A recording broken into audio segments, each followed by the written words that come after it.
Welcome. Welcome to Church of the Beatitudes, and we are glad to see you.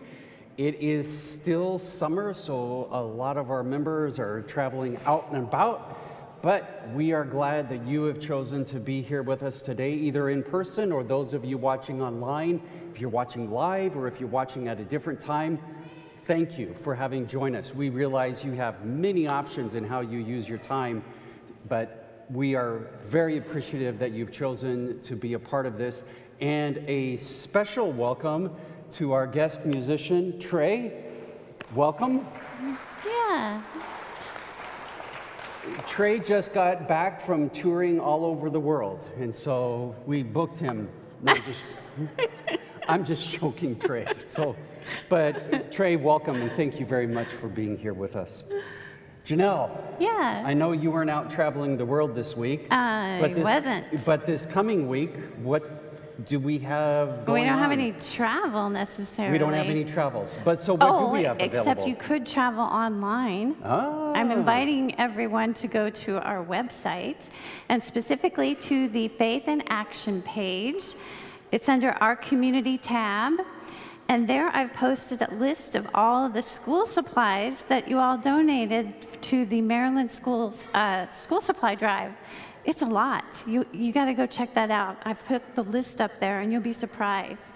Also, you'll find out details about the Justice Center Labor Day Luncheon that's coming up.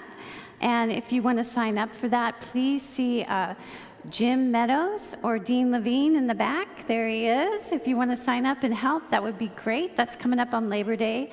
They'll be preparing on Sunday and then serving on the 5th at Justice Center. Oh, speaking of travel, Flat Jesus. Again? Yes, he went traveling. Where to now? Oh, this week he did a little surf and turf. Oh, look at that. Right? So he was with the McThenny family in La Jolla. La Jolla and on San the beach. Pedro and then also, this is Barb Ross. She went to a baseball game and oh my gosh. But I saw Barb here. How is she in Pennsylvania and here at the same time? Well, that's probably a week delay. Oh, that's so my fault. the Barb here is a week delayed. Yeah. What? Thought Jesus went to baseball. Leave it at that. Good. I'll leave it at that. Okay, great. Also, a big change coming up for everybody. The frequency of the e-newsletter that I put out, starting September 1st, we're moving to a monthly model. So instead of every week, you'll be getting this in your inbox on the second Thursday of the month. So if you have an event that you want to promote, please get it to me by the 1st of the month, and I will make sure to get it into the newsletter. That's all I got. Oh, you want to stick around after service? Yes. Because? We have options. We do. This week we do. We do. CLM, coffee hour, coffee and munchies. So if you want to stop by after that, grab yourself a cup of coffee. And if you want, you can go to Ruminate. Yes. Where we'll be talking about... Well, I'm going to share that with you, but for those who are visiting, if you would like to be part of coffee hour, the easiest way to find it is if you walk out the doors, turn to the left, and then just follow that over, and you'll see the glass doors. Go through that, and you'll be in with the coffee hour. Ruminate, if you would like to join us in a discussion, we will be meeting across. So if you walk out again, just look across, you'll see a door, and on the door is a picture of a cow. Not a real cow, a picture of a cow. A cow. I'm thinking one Sunday we ought to do that. We ought to get a real cow and set it out there. Okay. Yeah. But there's a picture of a cow out there, and if you walk through that door, first door to your left, we'll be doing Ruminate, and the subject is, if you have eyes, plagiarize. Oh. Yes. No. That's actually a motto of two ministers. And this is happening far more than the majority of us probably realize, is that a lot of ministers plagiarize. But what that means is they take other people's sermons and they make minor changes and then they preach it as if they're his own, because that saves a great deal of time. So present company excluded? No, I do not know how to plagiarize. Okay. I never learned how.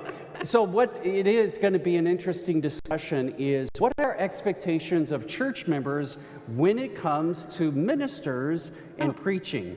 83% of people who go to a church say that the preaching is what will make them come back or not. 83%. Wow. So I guess we got to hold you to that. yeah, so do ministers, what is it like if they do that, if they take other people's stuff and preach it as if it's their own? The other thing we would like to bring to your attention is we have our new communion table, and some of you were asking what this symbol in the front is. And what I would like to do is just explain that to you briefly. This is actually two letters that have been brought together. The first one is, you can see going up and down. It's a long line, and then it comes out like this. This is what we call a rho in Greek. These are both Greek letters. This is a rho, and a rho means an R. See, you know Greek already. A rho is R. This other symbol right here is an X, and that is called in Greek a chi. C-H-I, chi. So this symbol is called the chi rho. The reason why this is prevalent in many Christian churches is if you think of the name Christ. In the Greek, you would pronounce that Christos. And that chi and rho are actually the first two letters of the name Christ. And so this became a symbol very early on in the Christian movement. And that is why we have it here on our communion table this morning. Is that about it? That's it. All right. Well, as we continue on, we will transition by joining together in our Unison opening prayer. The words will either on your screen, or if you have your phone, you'll see a little card in the pew. If you take that and you use the QR code, you will have the order of worship pop up, and all the readings will be there also. But the opening prayer is Unison, so if you will join with Janelle and I as we pray. Abiding God of the morning, the afternoon, the evening, grant us the joy of feeling ourselves a part of this vast, magnificent world, a part of all-encompassing love. Amen. Let's stand as we sing together this morning. This is the day that the Lord has made.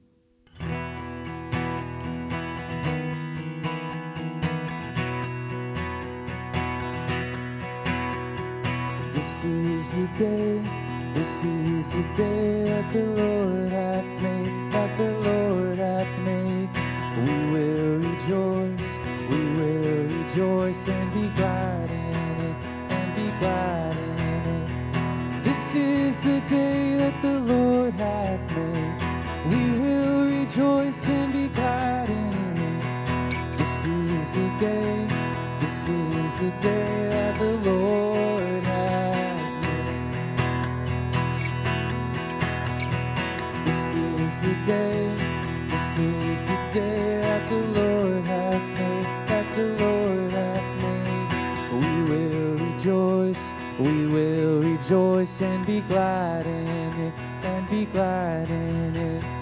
This is the day that the Lord hath made. We will rejoice and be glad in it. This is the day that the Lord hath made.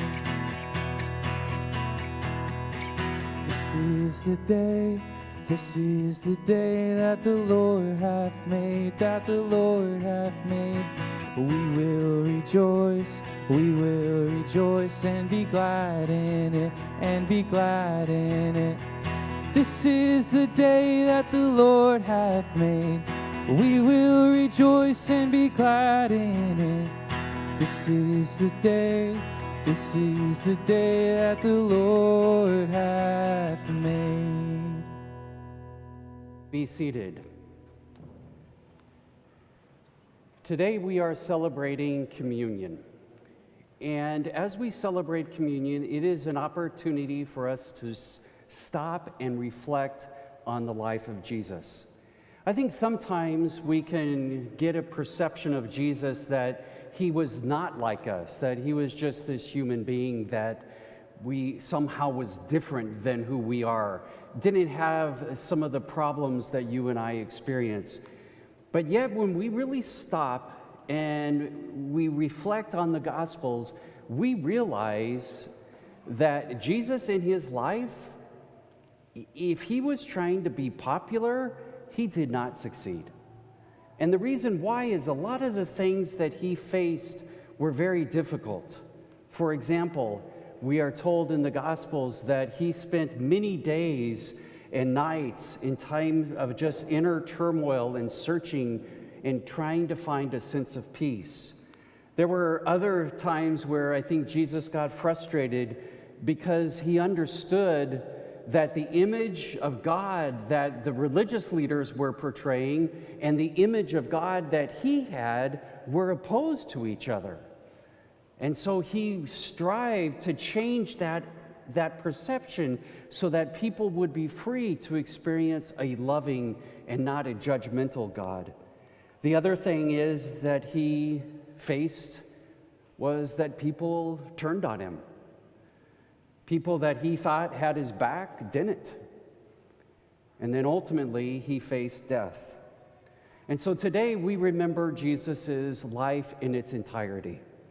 And we especially remember that, as the story tells us, that Jesus many times got his disciples together and he would share with them a meal. And in that meal, one of the rituals was to take bread, give thanks, and then break it and share it with one another. Another ritual was to pour out wine to each individual, and they would participate and share it with one another. So today we celebrate that meal. It is an opportunity for us to come together, and even though it's only a small piece of bread and a small glass of grape juice, this is our opportunity to share symbolically in a meal together. That's why the communion table is on the main floor. That's why the communion table will stay here, because it reminds us of a table and a sense of community. This is what we gather around. This is symbolic of us being and belonging together. One of the things we practice here at Church of the Beatitudes is open communion. And what that means is it doesn't matter if you are a member of this church, a member of this denomination. It doesn't matter what your beliefs are. To the degree that you are comfortable, you are welcomed here to partake of this bread and this grape juice. It doesn't matter how old or how young you are welcomed. Also, for those of you who are not able to come forward to receive the elements, we will bring those to you after everyone else is served. So to the degree that you are comfortable, we invite you to participate in this communion meal.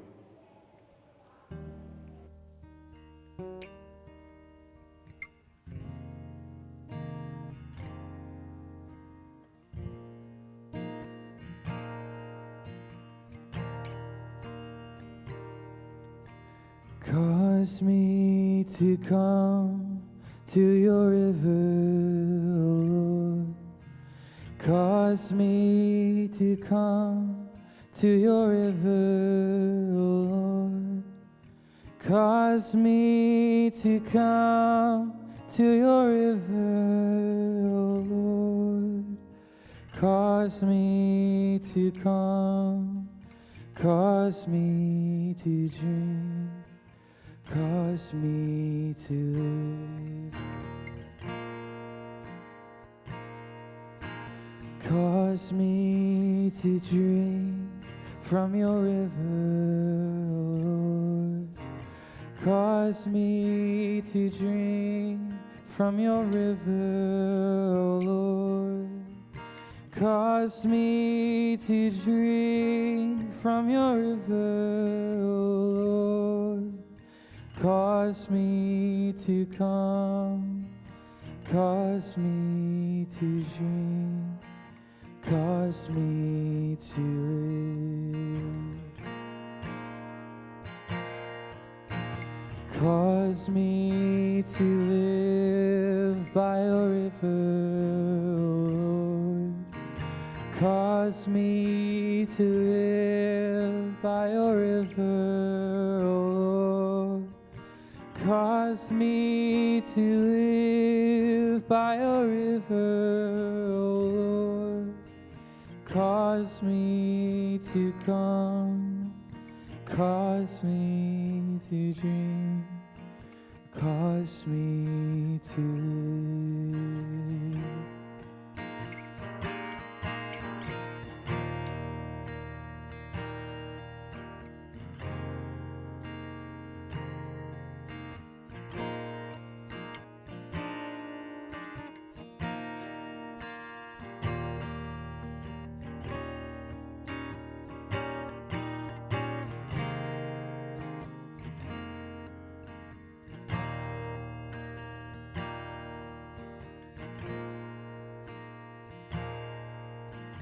Cause me to come to your river, Lord. Cause me to come to your river, Lord. Cause me to come to your river, Lord. Cause me to come, cause me to drink, cause me to live.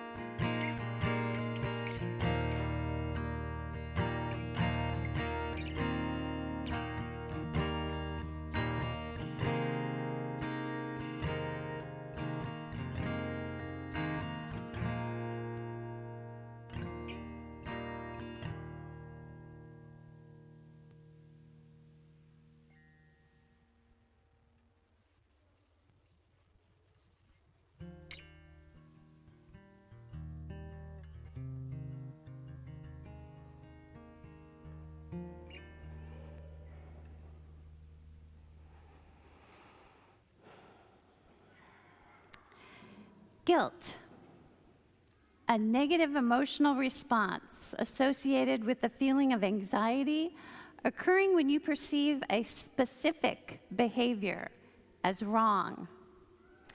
Today's scripture verses from John speak of sin and guilt. As you listen, see if you can identify the multiple examples of guilt that the writer employs to heighten our awareness of the unspeakable. John 8:3-11. The teachers of the law and the Pharisees brought in a woman caught in adultery. They made her stand before the group and said to Jesus, "Teacher, this woman was caught in the act of adultery. In the law, Moses commanded us to stone such women. Now, what do you say?" They were using this question as a trap in order to have a basis for accusing him. But Jesus bent down and started to write on the ground with his finger. When they kept on questioning him, he straightened up and said to them, "Let any one of you who is without sin be the first to throw a stone at her." Again, he stooped down and wrote on the ground. At this, those who heard began to go away one at a time, the older ones first, until only Jesus was left, with the woman still standing there. Jesus straightened up and asked her, "Woman, where are they? Has no one condemned you?" "No one, sir," she said. "Then neither do I condemn you," Jesus declared. "Go now and leave your life of sin." Isn't it ironic that that same silence then continues today? What is it about sex that we can't talk and have discourse about it without feeling guilty?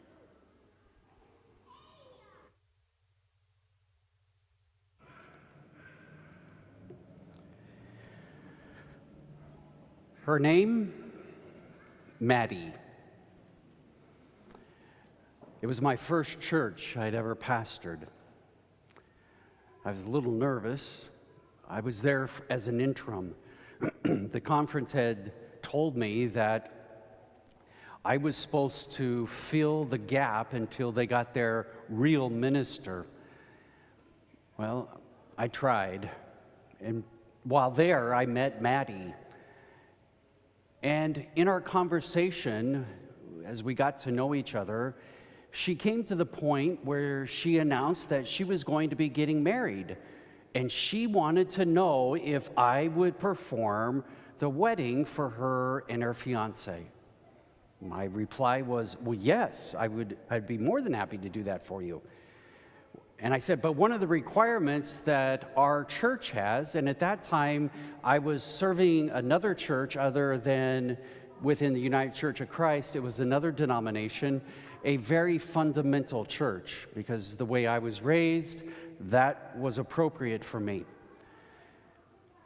Her and her fiance would meet with me. In our meetings, we would go through different subjects, and then we came to the subject of sexuality.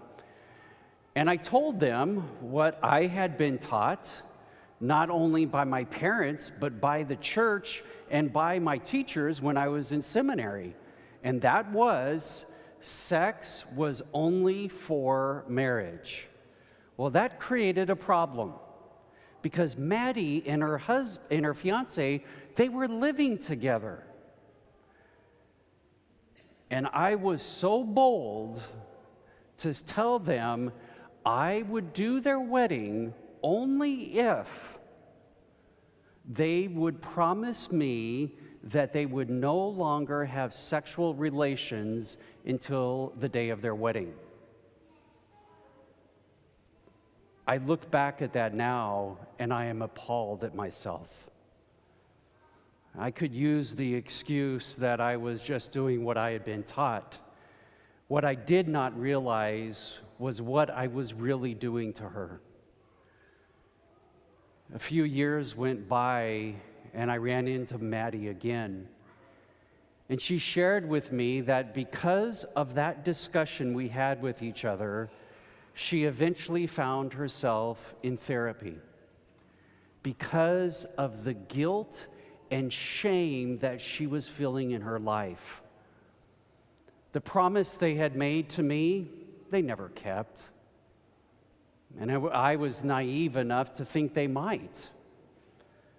But what I did instead is I gave her a great sense of guilt, and in particular, sexual guilt. And it was something that impacted not only her life, but it also impacted her marriage.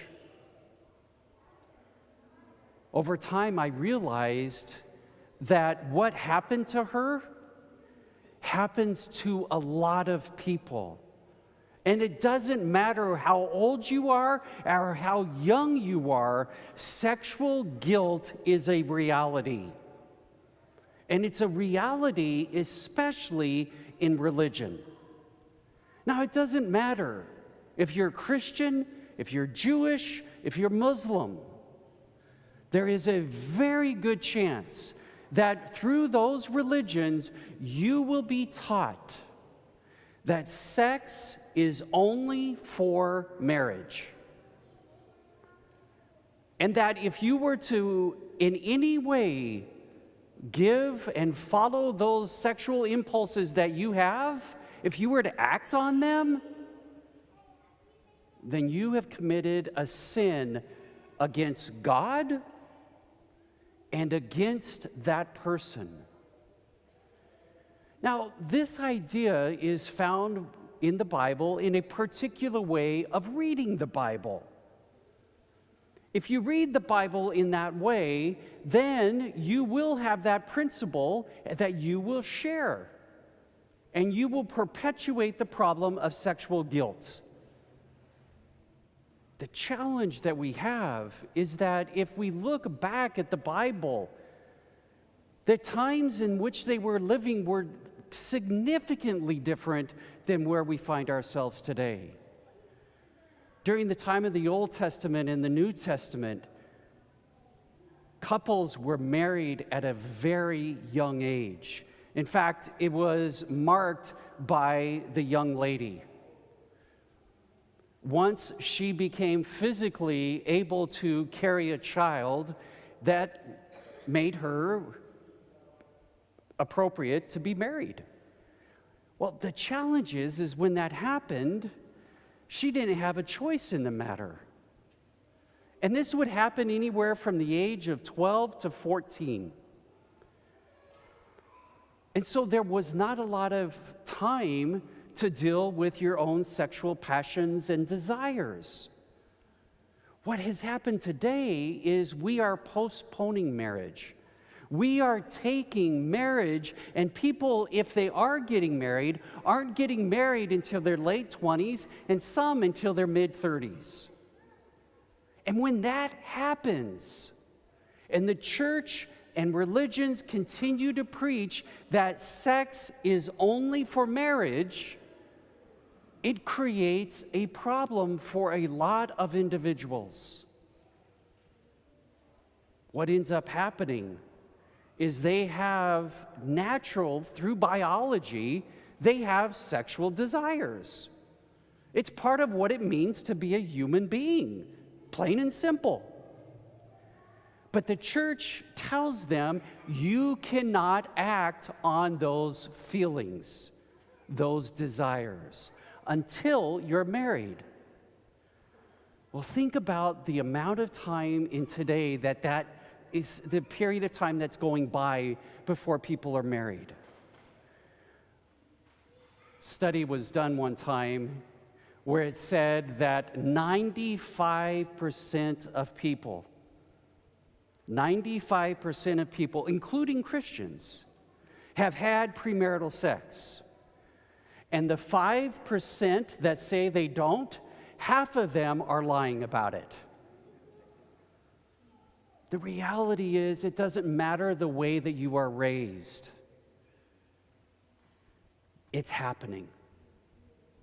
But what isn't changing is the guilt. In 1970s, Master and Johnson did a study. And in this study, they wanted to look at two things: sexual desire and sexual guilt, and when it is impacted by religion. And this is what it says: religious upbringing affects human sexuality. And they found that a strict religious upbringing in Judaism, Catholicism, and Protestantism was associated with different types of sexual dysfunction. They went on and said, if you're more fundamental in your beliefs, then sex guilt is a huge factor in determining your sexual desire. Lots of guilt equals much less sex. No guilt equals sex is fine. So, tend to have more of it. Generally, there is more sex guilt amongst more fundamental and more religious people. Now, some of you will say, well, that doesn't apply to me. Either I am married or now I am single. Folks, again, it doesn't matter how old you are. We are sexual beings. I find it amazing that in religion, this message is continually given to young people.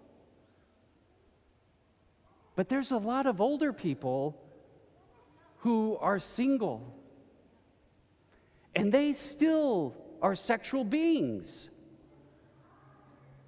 And if they act on that, they also may be recipients of guilt. And what happens is this creates what we call a guilt cycle. Look at this slide up here on the screen. And what you'll notice is that we are taught, the majority of people in religious homes, again, Jewish, Christian, Protestant, doesn't matter. We are taught that if we are not married, that we are to repress our sexual desires. That we are not to act on our sexual desires until we are married. So think about that. So a young person, an older person who is not married, continue to not respond to those desires. Unfortunately, what many religions do not realize is that biology always wins. So more than likely, individuals will act on that desire. And when they act on that desire, they will feel a sense of guilt. And that guilt will spur them to recommit to repressing those desires. And so they double down and they commit again. They ask God to forgive them, and they double down saying, I'll never do that again. And they don't for a period of time. But then in a time of weakness, they act up, they act on those desires, and guess what? Immediately the guilt comes again. And when the guilt comes, it's a recommitment to repressing those desires. What's amazing is that we have asked individuals to not act on those desires until they're married. It's almost like, if you would, all they're seeing is a stop sign. Stop, stop, stop. Then on one day, they stand before a clergy person, make vows to each other, and that stop sign switches to a green light. But if that guilt took a period of time to become a part of them, that guilt just doesn't disappear when you say, I do. There was a young man, his name was Caleb. Caleb and his wife were in therapy. They'd only been married a few years, but during that period of time, their sexual relations were very little. And the reason why was his wife felt guilty. She had been taught that sex was dirty, sex was only for marriage, and she had repressed her desires over and over and over. And just because she was married, she doesn't mean that guilt was gone for her. And so the thought of having sexual relations, even with someone she loved, was impossible for her.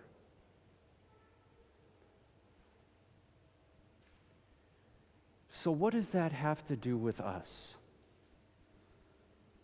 We're a more liberal, progressive church. You're not more than likely going to hear the message that sex is until marriage. You're very rarely going to hear that in the United Church of Christ. So why are we even talking about it?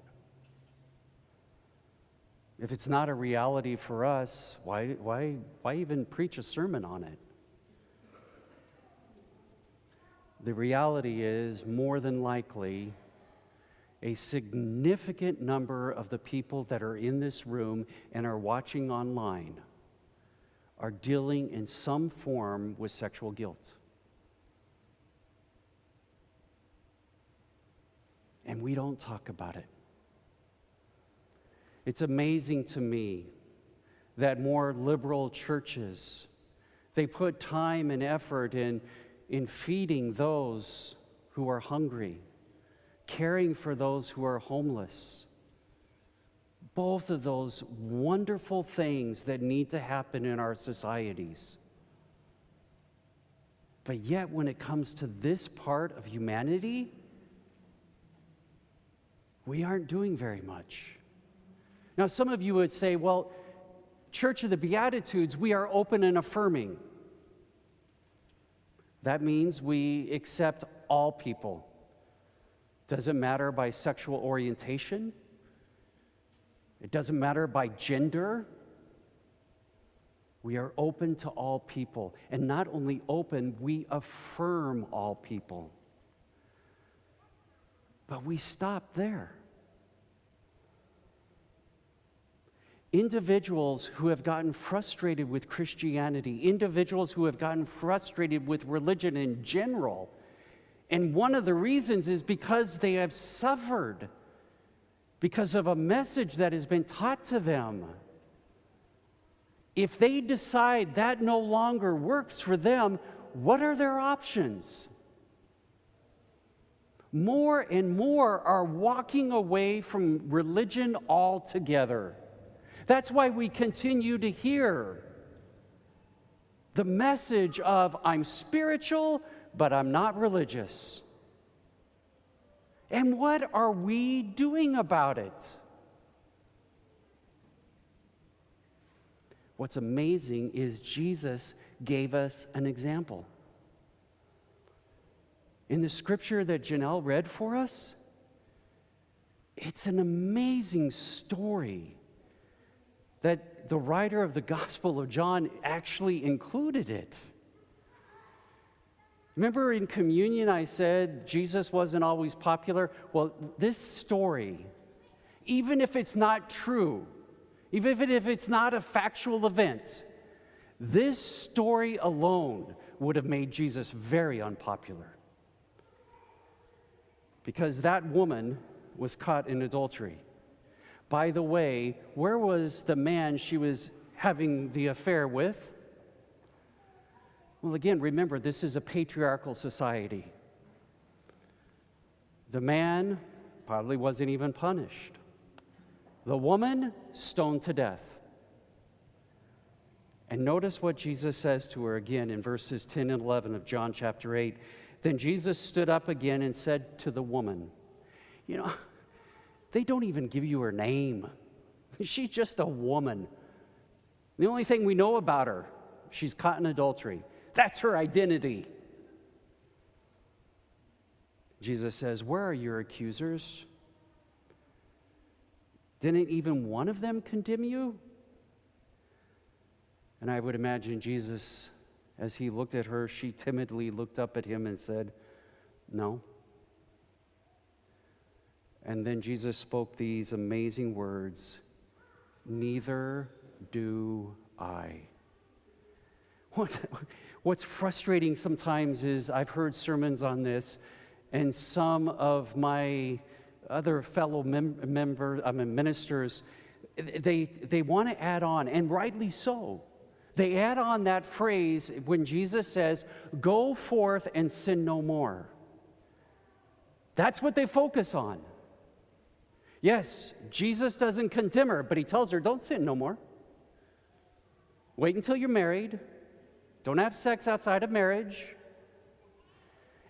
Well, my question is, if she had, what would Jesus have done then?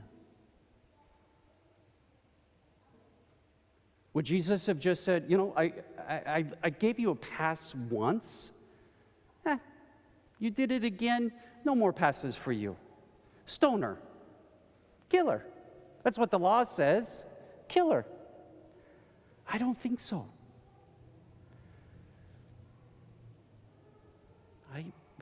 I think Jesus was more interested in each of us understanding what love really is in all of its variety of expressions.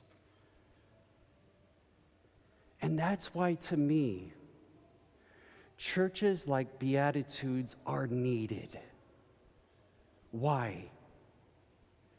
Because rather than just saying it's black and white, rather than just doing something that we know will hurt the mental health of people, instead, our church is committed to teaching a sexual ethic that is based on love and that is realistic. In the United Church of Christ, they set out principles of human sexuality, and two really resonate with this sermon. Number one, a responsible and mature sexual ethic respects the moral agency of every person. Do you hear that? It respects the moral agency of every single person. When faced with ethical decisions, each of us needs to be accorded the freedom and responsibility to choose.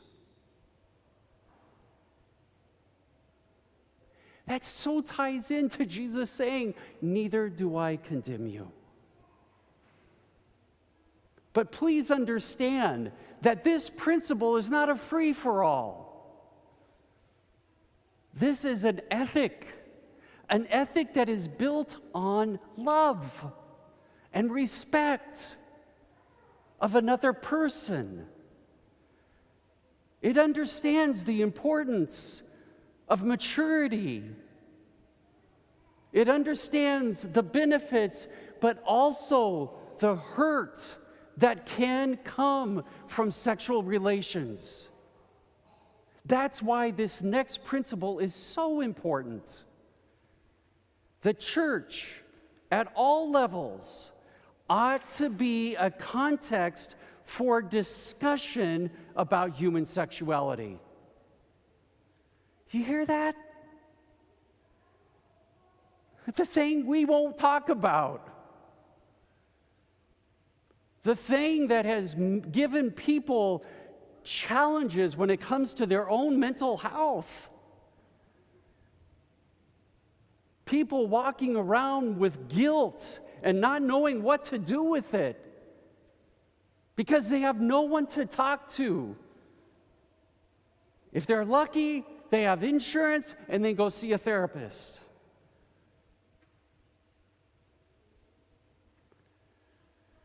This should be a place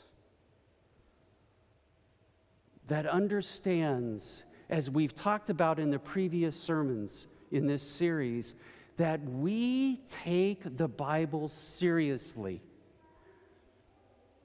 And because of that, we may come to some conclusions that are different than a lot of other churches. But please understand, I am not saying that we are lowering the sexual ethic.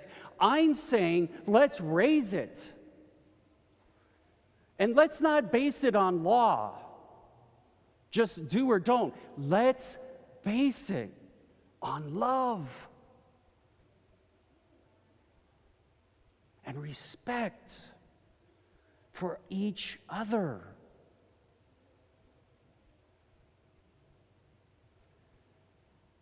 That's why when the opportunity came and this church came open, I put my name in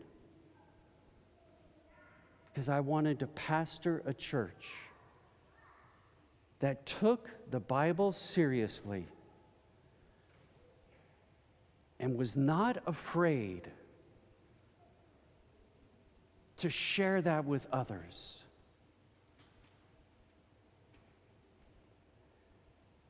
That's why we're here, folks. That's why we need to continue to commit ourselves to what this church stands for. We're not for everyone. I understand that. But there are people who need to know there's a different way of experiencing Christianity.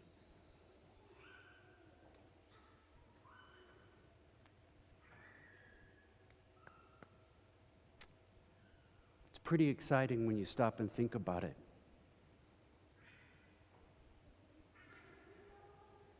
People need what we're offering. Let's commit ourselves again to the value and the principles of love. Amen.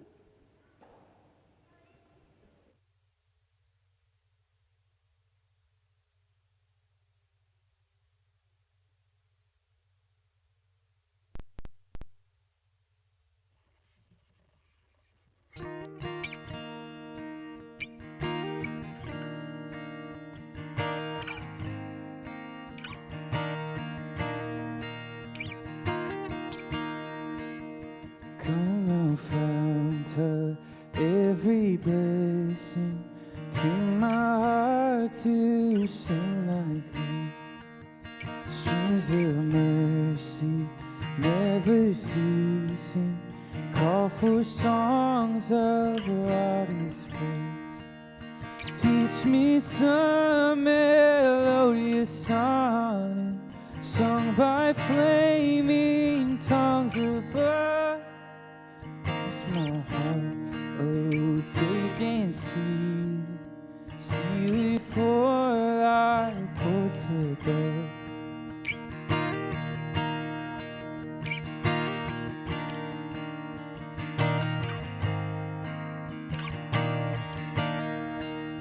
Here I raise my Ebenezer, hither by thy help I'm come, and I hope by thy good pleasure safely to arrive at home. Jesus sought me when a stranger, wandering from the fold of God. He to rescue me from danger, interposed his precious blood.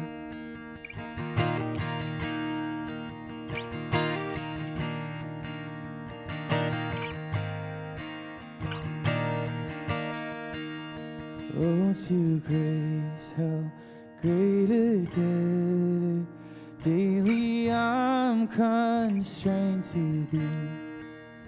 Let thy goodness, like a fetter, bind my wandering heart to thee. I'm prone to wander, Lord, I feel it. I'm prone to leave the God I love. Here's my heart, oh, take and seal it for thy courts above. I'm prone to wander, Lord, I feel it. Prone to leave the God I love. Here's my heart, oh, take and seal it for thy courts above.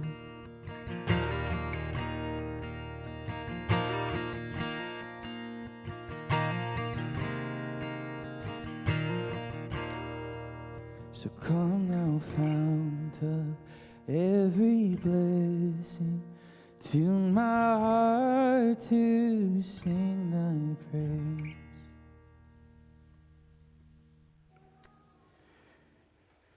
As we come to this time of collecting the offering, first and foremost, for those of you who are visiting with us, you are not allowed to participate in this part of the service.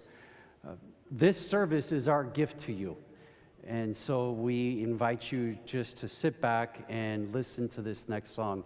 For those of you who are members, this is a wonderful time for you to get to participate again in the life of our church, because we cannot take the resources and the money that we have with us, which means we have to make decisions on how we're going to spend the gifts that have been given to us. This is especially true in a story I recently heard about a funeral that took place. There was this man who decided that he was going to take his money with him. He was committed to it. So he cashed in everything. He took all of his money out of the market, moved it into cash. And he got together his 3 good friends, one of them a minister, one of them a dentist, and one of them a lawyer. The 4 of them met over coffee, and he shared with them that he was ill and would be dying soon.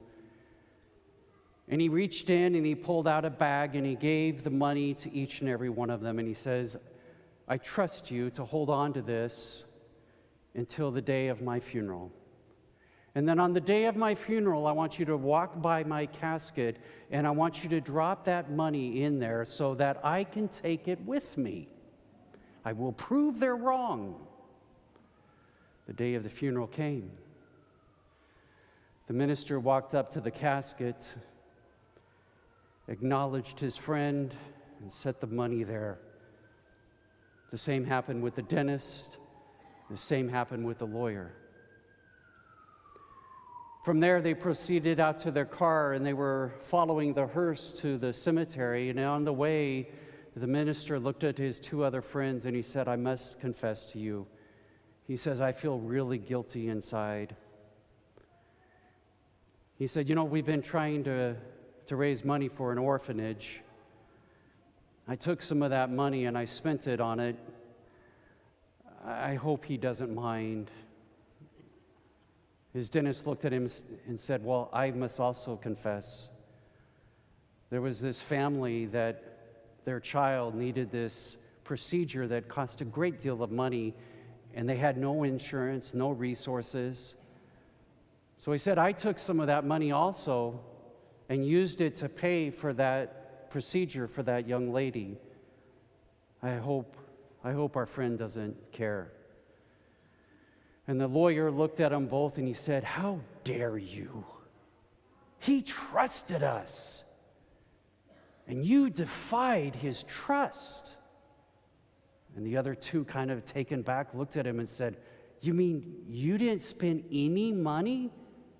He said, well, no. I wrote him a check for the exact amount, right down to the penny. Folks, you can't take it with you even if you write a check. So this is your opportunity to continue to support this church. Again, those of you who are visiting with us, just sit back and relax. This is our gift to you.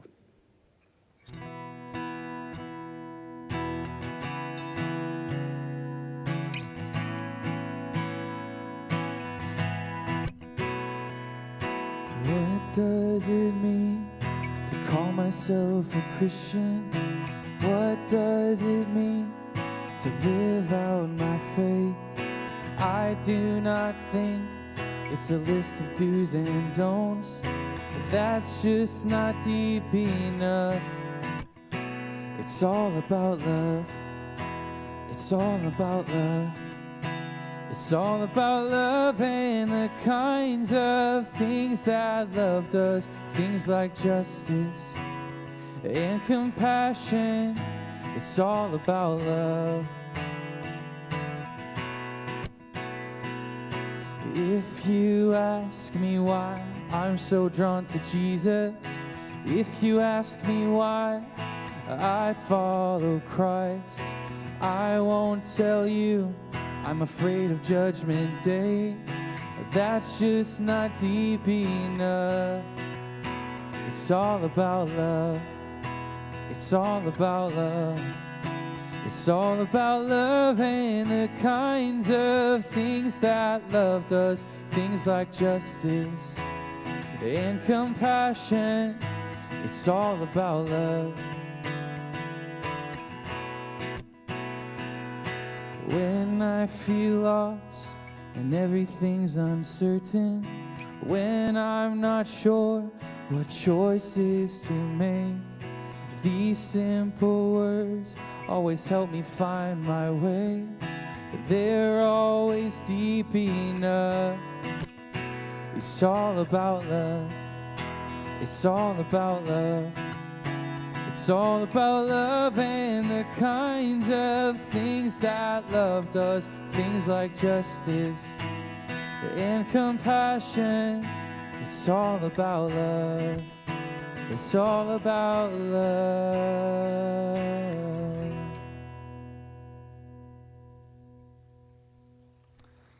Let's stand as we close this wonderful morning with this song, Guide Us to Openness.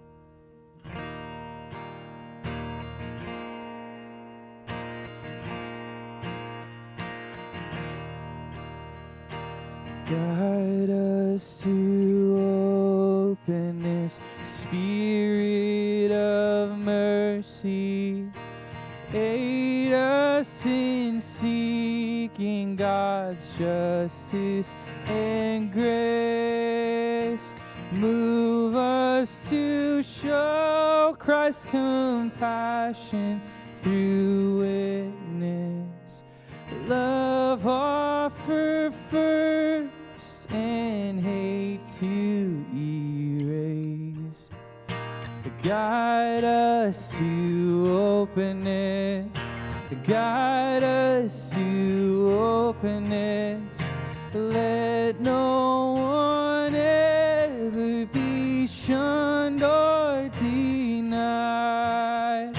Make of the church a bold place of compassion,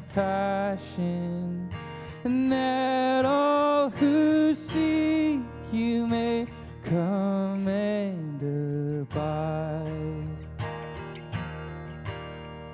Spirit of tenderness, impart your presence. Fill both our hearts and our hands with your care. Let no one suffer or grieve unattended.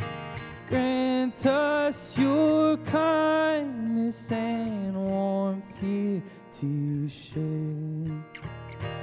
Guide us to openness. Guide us to openness. Let no one ever be shunned or denied. Make of the church a bold place of compassion, and that all who seek you may come and abide.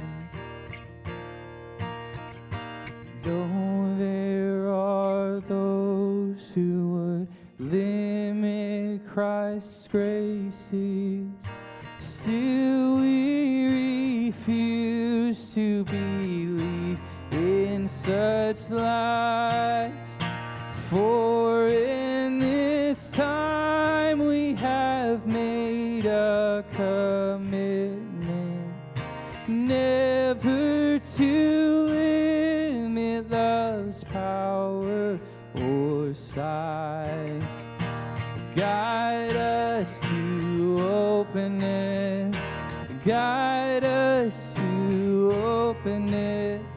Let no one ever be shunned or denied. Make of the church a bold place of compassion, that all who seek you may come and abide. The reason why I chose this closing hymn was because to me it captures the essence of what we're trying to be here at Church of the Beatitudes. And so Trey, if you would be so kind to lead us one more time into the chorus, start us off and then continue, but let's do it a cappella. Guide us to openness. Guide us to openness. Let no one ever be shunned or denied. Make of the church a bold place of compassion, that all who seek you may come and abide. For our blessing today, I would like to share with you a picture because in the blessing that we will say together, it will refer to the rock of Uluru. And this is what that is. It is a large sandstone formation at the center of Australia. And so as we say this blessing, we're going to come to that part. I want you to at least be able to picture what we're referring to. Also, immediately after the benediction, to my right, Lucy, who is one of our church members, has a prayer ministry that she offers. And if you would like a special prayer, I encourage you to come up and meet with her. I've done it, and she has an amazing gift that she can share with us. So please join with me in this final blessing. May we always stand tall as a tree, be as strong as the rock of Uluru, as gentle and still as the morning mist, and may the Creator Spirit always walk with us. Amen.